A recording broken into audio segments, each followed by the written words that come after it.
जय हिंद साथियों, आप सभी का आपके अपने परिवार आसमा सिविल एकेडमी के इस डेली करंट अफेयर्स पे मैं इशार अहमद आप सभी का एक बार फिर से पुरजोर स्वागत करता हूं और आशा करता हूं कि आप सभी स्वस्थ हैं और बिल्कुल मस्त हैं और साथ ही साथ अपने कॉम्पिटिटिव एग्जाम की तैयारी, अपनी प्रतियोगी परीक्षा की तैयारी बेहतर जोरों शोरों से और एक युद्ध स्तर पे कर रहे हैं।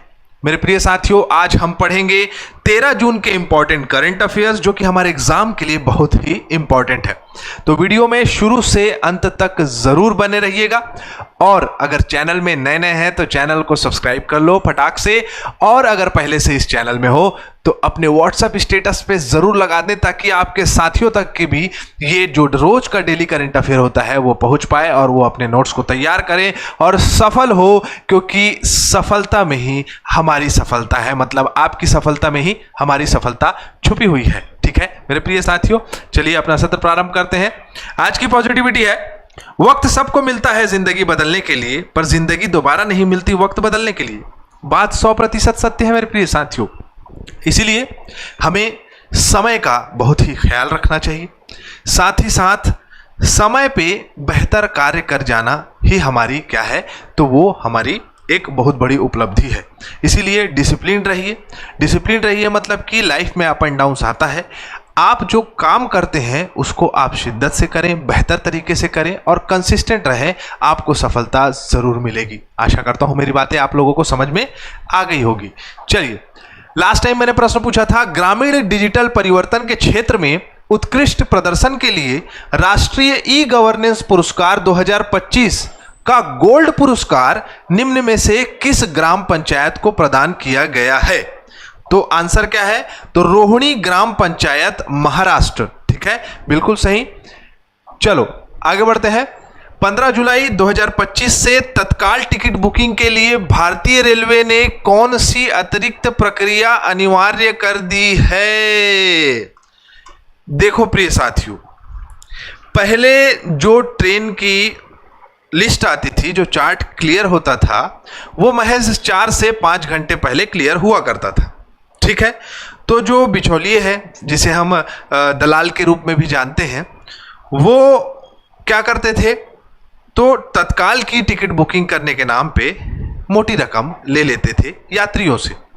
लेकिन सरकार की इसमें नजर थी, सरकार एकदम ज्यादा सजग अडग और प्रबल क्षेत्र पे काम कर रही है इन सभी क्षेत्रों में।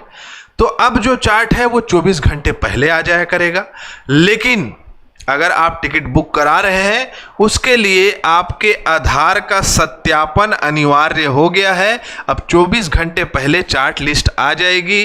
तत्काल का जो क्राइटेरिया था, 4-5 घंटे पहले लिस्टिंग आती थी, लिस्टिंग होती थी, वो सब चीज़ों से मुक्ति मिल गई है। और अगर हम जाने तो 1 जुलाई 2025 से ये चालू हो जाएगा। आधार कार्ड के सत्यापन को पूरा करना अनिवार्य है।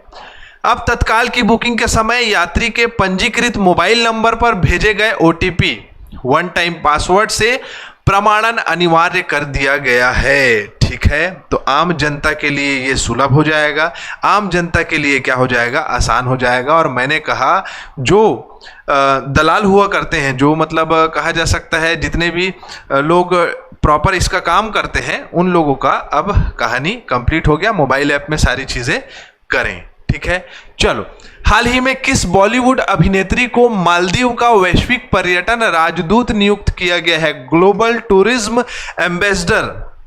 कौन है भाई ये बॉलीवुड अभिनेत्री? जिनका नाम है कैटरीना कैफ। कैटरीना कैफ को मालदीव का क्या बनाया गया है? ग्लोबल टूरिज्म आपका एम्बेसडर, है ना।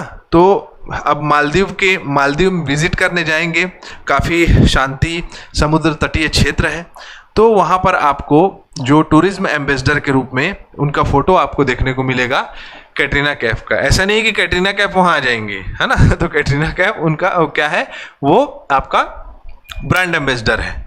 ठीक है, चलो, visit Maldives summer sale campaign चल रहा है, उस पे जो है इसे तैयार किया गया है। और कैटरीना कैफ को संबोधित किया गया है किस नाम से? Sunny side of life. ठीक है, इन्होंने कहा है कैटरीना कैफ जी क्या है, सनी साइड ऑफ लाइफ हैं। ठीक है, उनकी खूबसूरती, उनके फिटनेस और उनकी प्रसिद्धता के लिए उन्हें यह संबोधन दिया गया है। चलो, हाल ही में अमेरिकी राष्ट्रपति डोनाल्ड ट्रंप ने किस शहर में अव्रजन नीतियों के खिलाफ हो रहे विरोध प्रदर्शन पर भीड़ के शासन को अस्वीकार करने का बयान दिया है।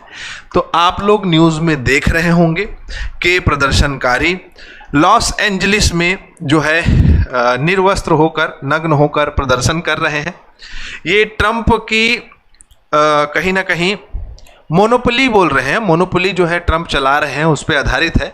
लेकिन ट्रंप साहब ने निशाना जो है वो मोड़ कर कहा है कि ये भीड़ के द्वारा क्या बताया जा रहा है, भीड़ का दबाव बनाया जा रहा है और कुछ नहीं है। एक्चुअल में यहाँ पर देखेंगे आप, डोनाल्ड ट्रंप जी ने आरोप लगाया है कि कैलिफोर्निया के गवर्नर, जिनका नाम क्या है, गोविन न्यूजॉम, और लॉस एंजलिस के जो मेयर है करेन बास, ठीक है, ये जो है माहौल को खराब कर रहे हैं। इनके द्वारा उनके ऊपर क्या किया है, निशाना साधा है।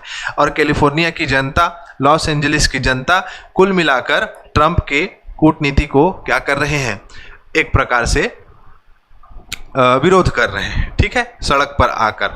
हाल ही में, और ये कहाँ हो रहा है, तो लॉस एंजलिस में हो रहा है। क्लियर, चलो ये जानना था हमें।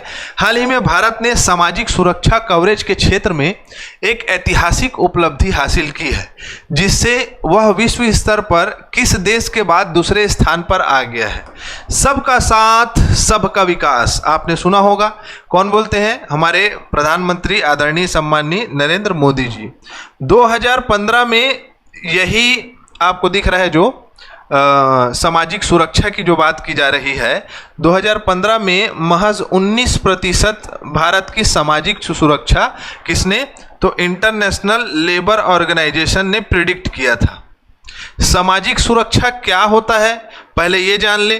तो सामाजिक सुरक्षा से तात्पर्य होता की नीतियों का कितना सरकार की जनता के द्वारा, देश की जनता के द्वारा कितना उपयोग किया जा रहा है, उस पर आधारित होता है ये सामाजिक सुरक्षा। तो 2015 में कितनी थी, महज आपका 19%, और 2025 में 10 साल के बाद ये 64% के आसपास हो गई है, ठीक है। तो अब जर्मनी को पीछे कर दी है, जर्मनी के बाद, क्षमा चाहूँगा, जर्मनी के बाद भारत अब कौन सा हो गया है, दूसरे नंबर का सामाजिक सुरक्षा का देश हो गया है। क्लियर है मेरे प्रिय साथियों, चलें आगे। आइए, जर्मनी के बाद दूसरा ऐसा देश बन गया है जो कि आबादी में बड़ा हिस्सा सामाजिक सुरक्षा के लाभ के दायरे में आ गया है। भारत 19% था, 64.3%, लगभग 45% की वृद्धि हुई है ना। अंतर्राष्ट्रीय श्रम संगठन मतलब इंटरनेशनल लेबर ऑर्गेनाइजेशन ने इसका सत्यापन किया है, जिसकी स्थापना 1 अप्रैल 1919 को हुई थी। जिनेवा स्विट्जरलैंड में मुख्यालय है। गिलबर्ट हुंगबो इसके महानिदेशक हैं, ठीक है। चले आगे, अगला प्रश्न है, 14 से 28 जून 2025 तक आयोजित होने वाला बहुराष्ट्रीय सैन्य अभ्यास खान क्वेटर निम्नलिखित में से किस स्थान पर आयोजित किया जा रहा है। तो मैं आप सभी को बता दूं कि मंगोलिया और संयुक्त राज्य अमेरिका, ये दोनों ने इस युद्ध अभ्यास को स्टार्ट किया था, ठीक है। उसके बाद सभी देशों को इन्होंने क्या किया है, इनवाइट किया, भारत भी इसमें पार्टिसिपेट करता है। तो ये कहाँ हो रहा है, 14 जून से 28 जून 2025 तक। तो ये उलान बटार जो कि मंगोलिया की राजधानी है, वहाँ ये आयोजित हो रहा है, ठीक है। ये इंपॉर्टेंट है, जितने फैक्ट्स हमने जानने थे जान लिए।